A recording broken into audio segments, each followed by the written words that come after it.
Magandang gabi, Philippine Air Force. Narito ang magiging lagay at taya ng panahon ngayong gabi ng Lunes at sa mga susunod na araw. Sa kasalukuyan, wala tayong namomonitor na anuman sama ng panahon sa loob at labas ng Philippine Area of Responsibility.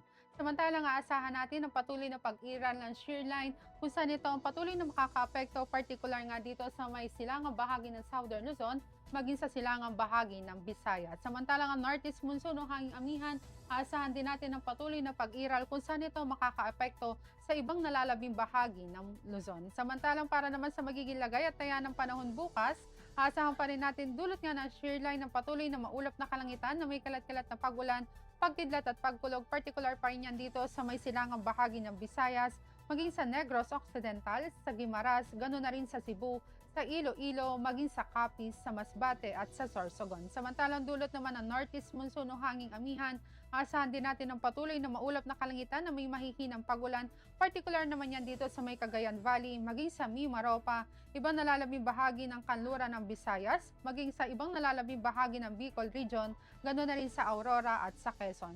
Sa ibang nalalabing bahagi ng Luzon, maging sa Visayas, asahan naman natin ang bahagyang maulap hanggang sa maulap na kalangitan, ngunit may mga posibilidad pa rin yan ng mga pulupulong mahihinang pagulan na kuminsan ay may pagkidlat at pagkulog.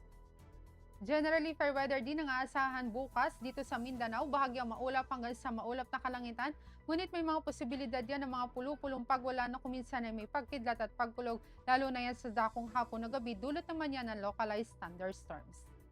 Para naman sa magiging lagay at taya ng panahon pagsapit ng Miyerkules hanggang Biyernes, asahan pa rin natin ang bahagyang maulap hanggang sa maulap na kalangitan na may mahihinang pag-ulan, particular yan dito sa Metro Manila, maging sa Cavite, sa Lipa, gano'n na rin sa Angeles, maging dito sa Puerto Princesa at sa Kalayaan Island.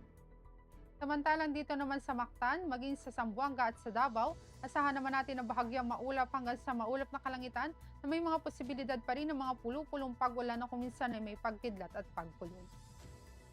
Para naman sa ating astronomical information, ang araw ay lumubog kanina 17:58 dito sa Metro Manila at asahan natin sisikat bukas sa ganap na 06:22.